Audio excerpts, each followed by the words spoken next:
Libre-échange de 9 à 10 heures sur RCN 90.7.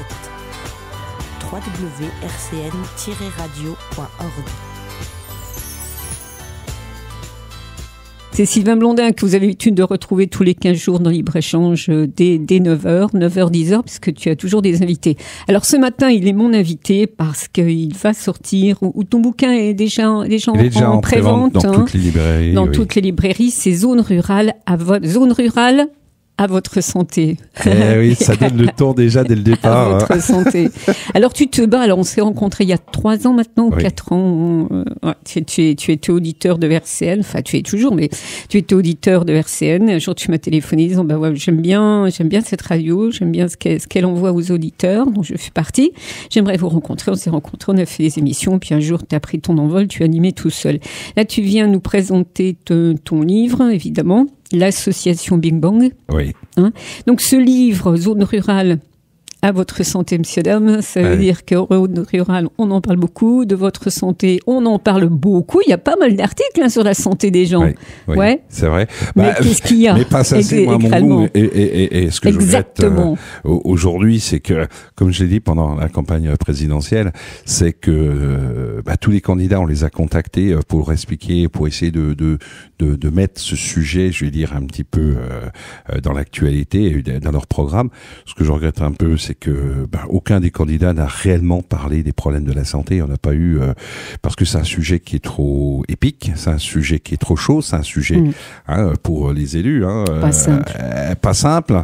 Mais il y a eu de la négligence tout au long des années qui ont fait qu'aujourd'hui on est dans une situation difficile où on parle des désertifications et on se dit la désertification ça se passe dans la Creuse, moi qui suis meusien dans la Meuse ou au fin fond, je veux dire, de la Corrèze. Non, c'est faux. C'est faux parce que... Ça se passe à côté de chez vous. Eh oui, prenons pour d'autres raisons, par exemple, à Paris, il y a des désertifications médicales. Prenons Nancy, à 15 km de Nancy, on trouve des zones qui sont désertifiées. Alors, qu'est-ce qu'on appelle une zone désertifiée? C'est une zone, en fait, où on se retrouve en manque de médecins généralistes, en manque de spécialistes, où il faut attendre X temps pour avoir un rendez-vous chez un ophtalmologue, parce qu'on manque d'ophtalmologue. Un an, quelquefois. Absolument, ouais.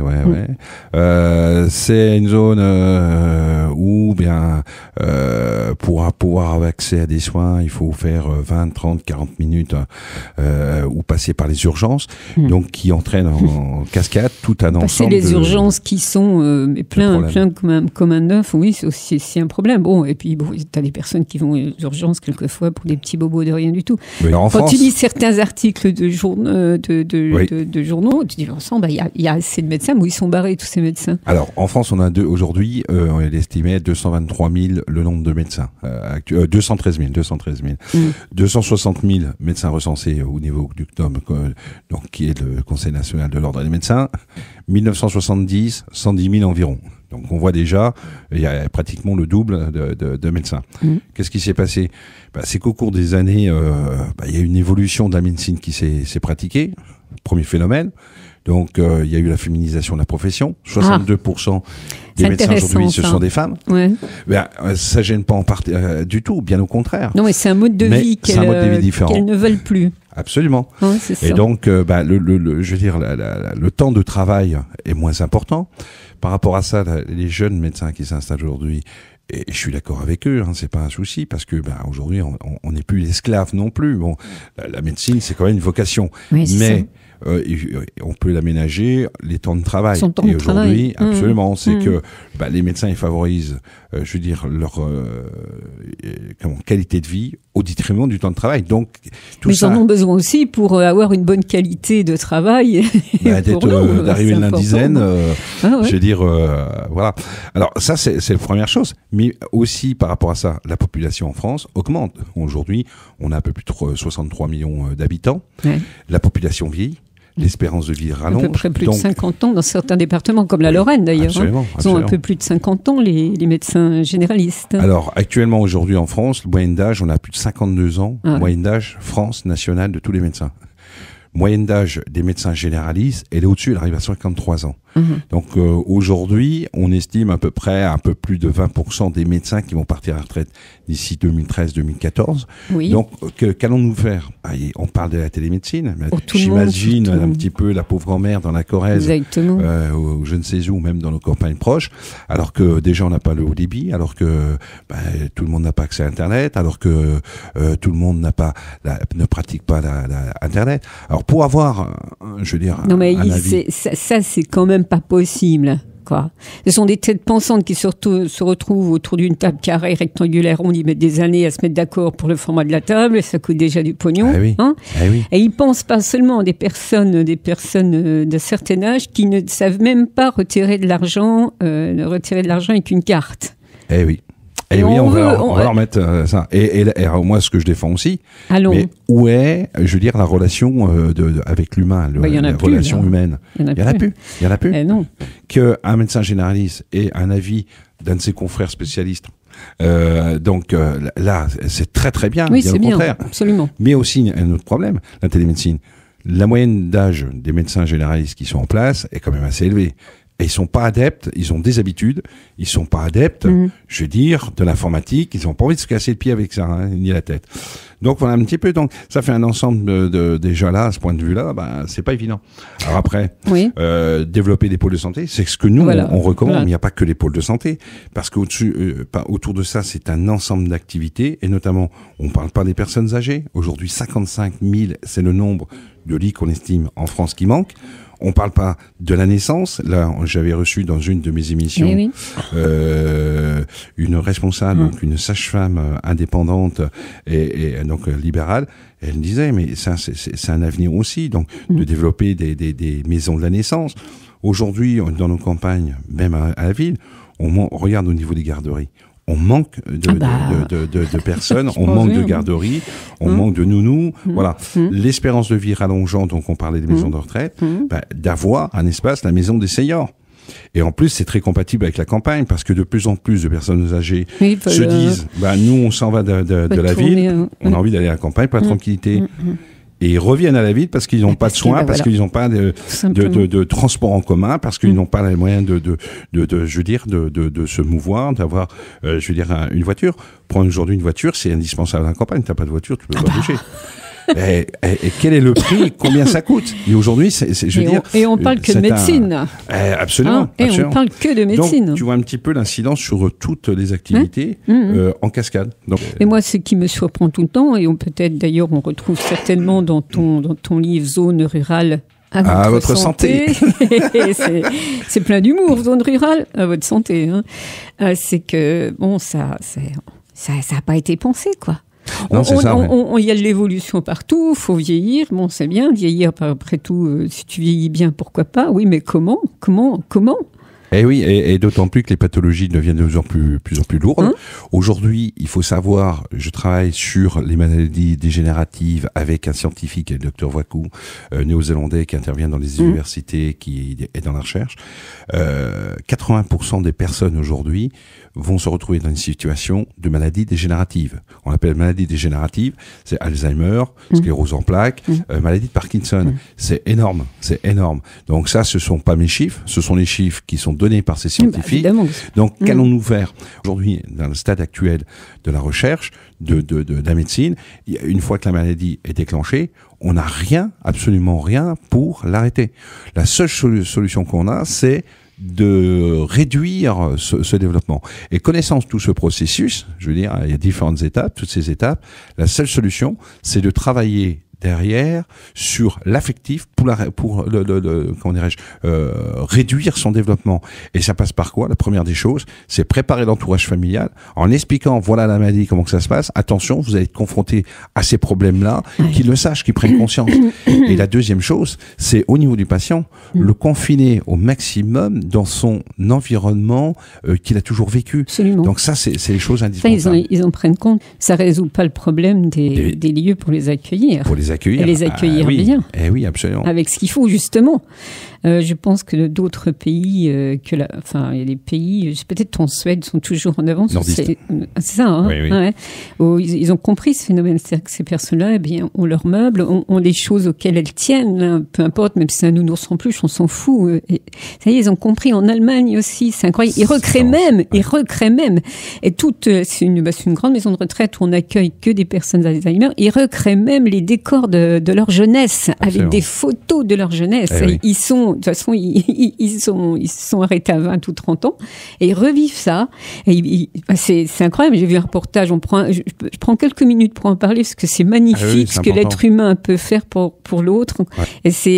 Et t'as vu une dame qui avait à peu près 80 ans qui poussait un landau avec un poupon.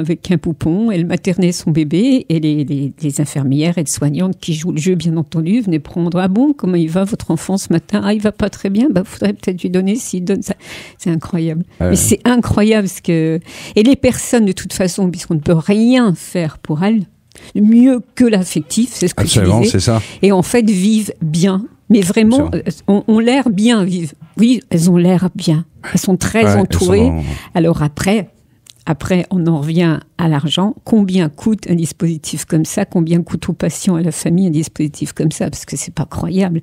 Ils sont prêts. Il y a à peu près une infirmière pour 3 personnes. Je sais pas si tu vois ce que c'est. C'est énorme. Parce que vous voyez, les auditeurs, que c'est énorme.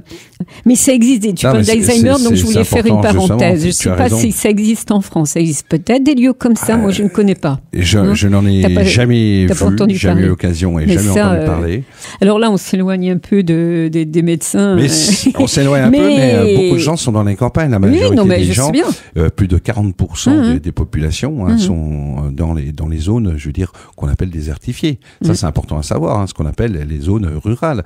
Et donc, c'est pour cette raison que moi, j'avais fait un rapport, il y a déjà en mai 2009, qui a été présenté au Sénat, de ma propre initiative, parce qu'au fur et à mesure des années, je me suis rendu compte des problématiques. J'ai dit, mais attends, c'est pas possible. Je me suis intéressé au sujet. Alors, au début, on a dit, ouais, mais il y a que l'aspect mercantile. Et en fait, non.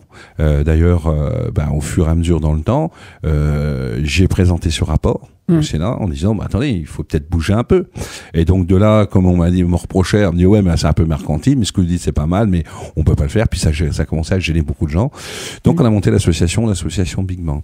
Et là, je continue parce que, en fait, donc cet ouvrage qui va sortir, en fait, ça rend public.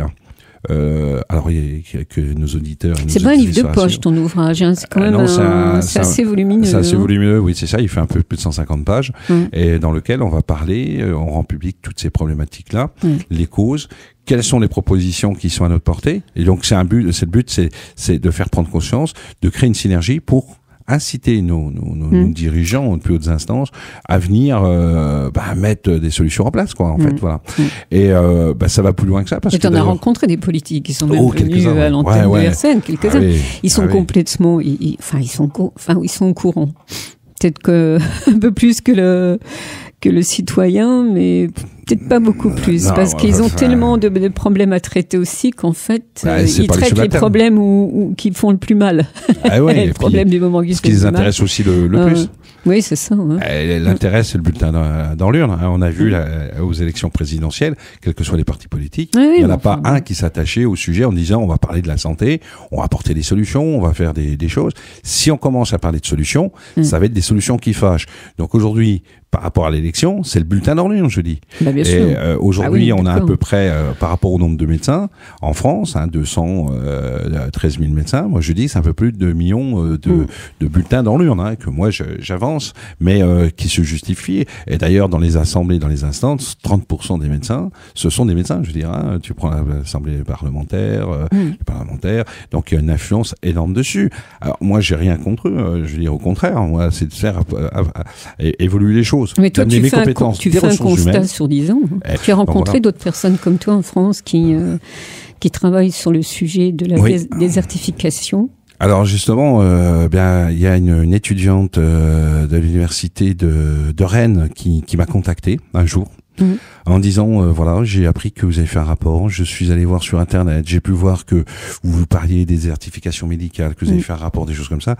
Est-ce que vous pourriez m'aider pour ma thèse? J'ai écouté oui, pas de problème, tout de suite oui, parce que bon, je veux dire, il n'y a pas que l'aspect mercantile, il y a l'aspect humain comme tu disais. Tout à fait. Et moi, ça m'intéressait beaucoup aussi d'avoir son avis par rapport au travail qu'elle a pu faire, par rapport à tous ces travaux, parce que pour mettre un petit peu, faire un échange et de voir un peu, moi aussi, ça me permet de me situer.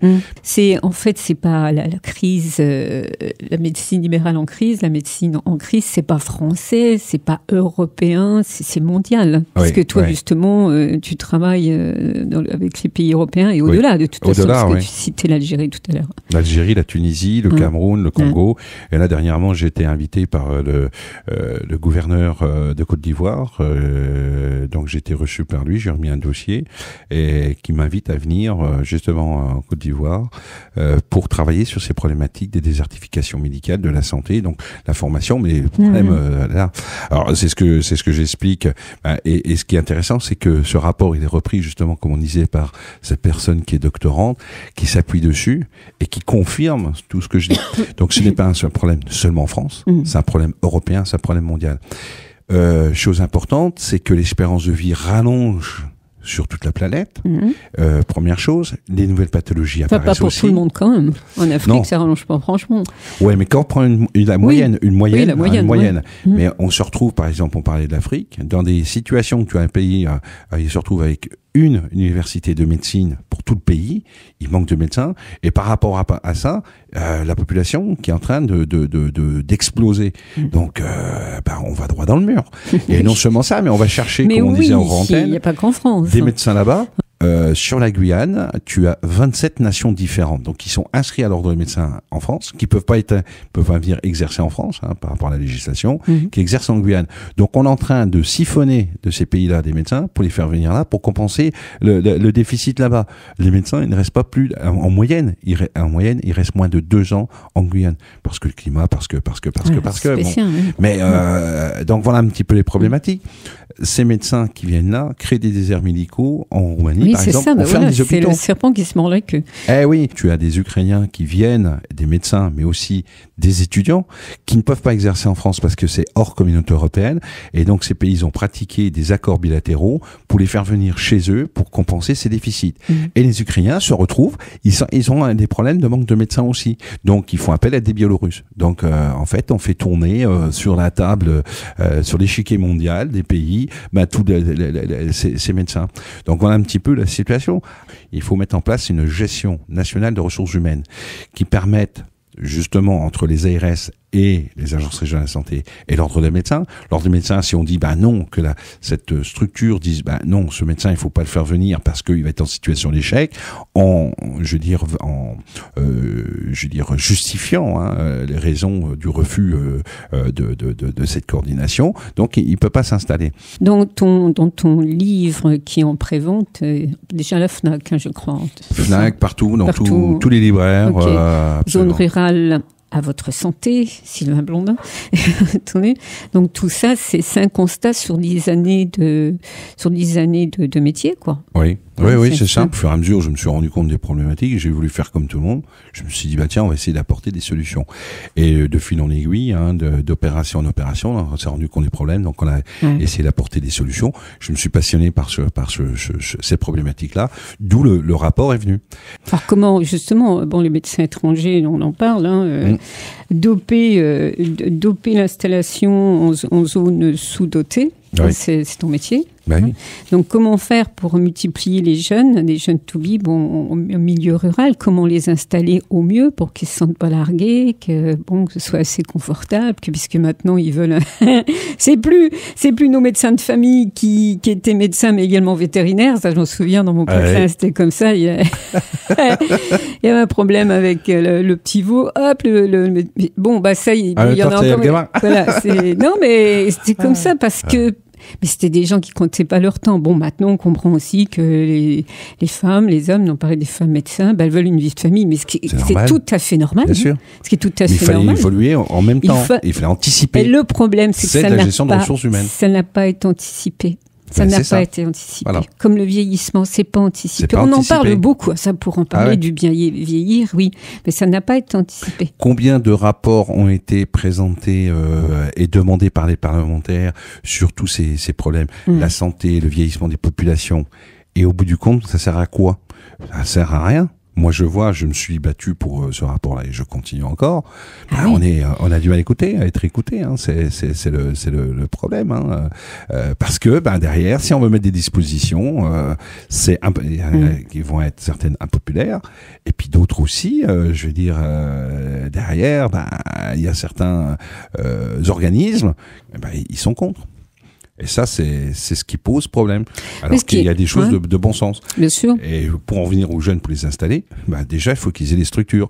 Donc, c'est développer des pôles de santé. Alors, soyons positifs quand même. C'est positif, à ce qu'on dit, c'est un peu noir, mais c'est quand même positif, c'est que ces maisons-là, ça s'installe. Oui. De plus en plus en France, quand même. Ça se met difficilement. Même en Lorraine. Oui, même en Lorraine, absolument. Alors, moi, il y a un exemple, c'est sur Étain dans la Meuse, là où nous sommes, avec le docteur Yves Diver et toute l'équipe. Oui. On va à un pôle de santé, il y a 3500 habitants, 23 médecins.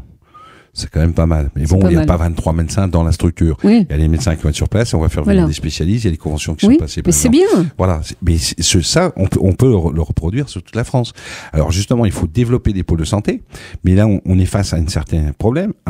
C'est que l'ARS demande tellement de choses que ça devient rébarbatif. L'ARS, c'est l'Agence régionale de la santé. Merci. Donc de faire une étude et pour obtenir des fonds, des soutiens publics, il y a tout un dossier à monter. Ça se fait pas facilement. Derrière, il faut trouver aussi les communes pour mais c'est la volonté de l'élu aussi. C'est la volonté de l'élu aussi, qui souvent se retrouve dans une situation, de manque d'information. Il est bien seul et il sait pas faire. Et souvent, il se retrouve, en situation aussi conflictuelle par rapport, aux professions médicales, parce qu'ils se disent, oula, attention, si le maire veut faire quelque chose, ça y est, il va avoir son intérêt, c'est pour lui. Mais donc, il faut changer un petit peu, faire évoluer ses mentalités. Donc déjà avoir des structures ou pour pouvoir avoir des fonds, c'est de mitiger, comme je dis, qui n'est pas le cas aujourd'hui, des fonds publics et des fonds privés. Ça, c'est la première chose. Donc d'avoir des structures d'accueil qui soient, mutualiser les coûts, qui peuvent bercer les coûts, qui va permettre aux professionnels de la santé de travailler ensemble, que ce soit les professions médicales et paramédicales, mais aussi c'est de développer les services à la personne, développer l'hospitalisation à domicile, développer également tout ce qui va être les soins à domicile, mais on peut après offrir à d'autres services, ça va s'ouvrir à d'autres services, mais aussi de développer la maison des seniors, puisque dans nos campagnes, de plus en plus de seniors veulent y aller, et moi je les invite à venir. C'est également de l'emploi, on n'en parle pas, mais toutes ces structures, c'est de l'emploi justement pour les gens qui travaillent dans les communes. Et voilà, et derrière, vecteur d'emploi absolument, avec aussi, on manque aujourd'hui de garderies pour les enfants, on se retrouve dans les situations, et surtout dans les campagnes, et comme on disait tout à l'heure, d'avoir de l'activité, parce que les gens aujourd'hui, pour aller travailler, moi je vois où je suis sur la Meuse, les gens sont obligés de faire 20, 30, 40, 60 kilomètres pour les passer. Il y a des gens qui viennent sur Nancy régulièrement ou ailleurs. Mais aujourd'hui, si t'as pas une voiture, ça coûte hyper cher. Je dis, ça devient du luxe d'avoir une voiture aujourd'hui. Moi, à mon avis, habiter la campagne quand on couple avec enfants, c'est un grand luxe. Les pauvres vont venir en ville. Aujourd'hui, on manque d'ophtalmo, on manque de radiologues, on manque de cardiologues, on manque essaye aujourd'hui d'avoir un gynécologue, avoir un rendez-vous. C'est une folie. Les pédiatres. Donc c'est un rhumatologue. Aujourd'hui, tu n'as pas de rhumatologue. Les anesthésistes. Comment alors pour terminer, parce qu'il faut qu'on se quitte, mais comment alors la personne qui nous écoute, mais bon Dieu, mais pourquoi? Nos politiques, ils se sont passés le bébé de l'un à l'autre, sans vouloir bouger trop les choses, en se disant, oula, la santé, c'est un secteur qui est difficile, donc on va se passer de l'un à l'autre le bébé, tant que ça bouge pas, c'est bien. Donc c'est ça, en fait. Mais derrière... ça a été plus vite qu'eux, quoi. Ça a été plus vite qu'eux. Donc on se retrouve... Et puis la population vieillissante, derrière l'espérance de vie qui rallonge, derrière la population qui augmente, derrière donc, tout ça, c'est du changement. Le changement des activités de travail, font que on se retrouve dans une situation où on manque, alors qu'il n'y en a jamais autant. Voilà. C'est paradoxal. Et voilà pourquoi, si vous n'êtes pas content, mais c'est comme ça, il y a des médecins étrangers qui viennent vous soigner. Ouais, Sylvain Blondin. C'est pas normal. Non. Qui viennent, ça ne me dérange pas, qui viennent, je veux dire, dans le sens, qu'on soit clair, qu'on aille créer des déserts chez eux. Exactement, c'est dans ce sens-là que c'est pas normal, bien entendu. Alors qu'en France, on a 5 millions de chômeurs. Tout à fait. Et qu'on a des jeunes qui veulent faire médecine, qui se retrouvent des quartiers de médecine, simplement parce que, par rapport comment dirais-je, au numerus clausus, par rapport aux examens d'entrée, alors qu'ils se retrouvent, que tu as des jeunes qui sont écartés de médecine, ça, il faut en parler aussi, c'est quand même grave, alors qu'ils sont motivés. Et puis, 60% seulement aboutissent. Donc le taux d'échec augmente parce qu'il y en a qui en cours de route ils se disent c'est pas ma vocation, je change. Et c'est pour ça qu'on trouve après des jeunes étudiants qui vont par exemple dans les pays de l'Est ou l'Arménie, on parle beaucoup de l'Arménie, mais aussi en Espagne ou en Belgique ou dans d'autres universités pour faire médecine. C'est quand même un peu dommage. Et tout ça, ça nous fait perdre de l'activité, nous, en France. Exactement. Zone rurale à votre santé. Donc, il est en prévente un peu partout, comme tu dis. Prenez soin de votre santé, absolument. Prenez soin de votre santé, prenez soin des politiques aussi. Il faut un peu les pousser derrière pour qu'ils prennent conscience qu'il y a un grave problème. Je pense qu'ils en ont conscience, mais tu en as largement parlé, donc on va pas en reparler. Je te remercie, Sylvain Blondin. À mercredi. Ariel, merci. Sur RCN. Et à très bientôt. Au revoir. Au revoir.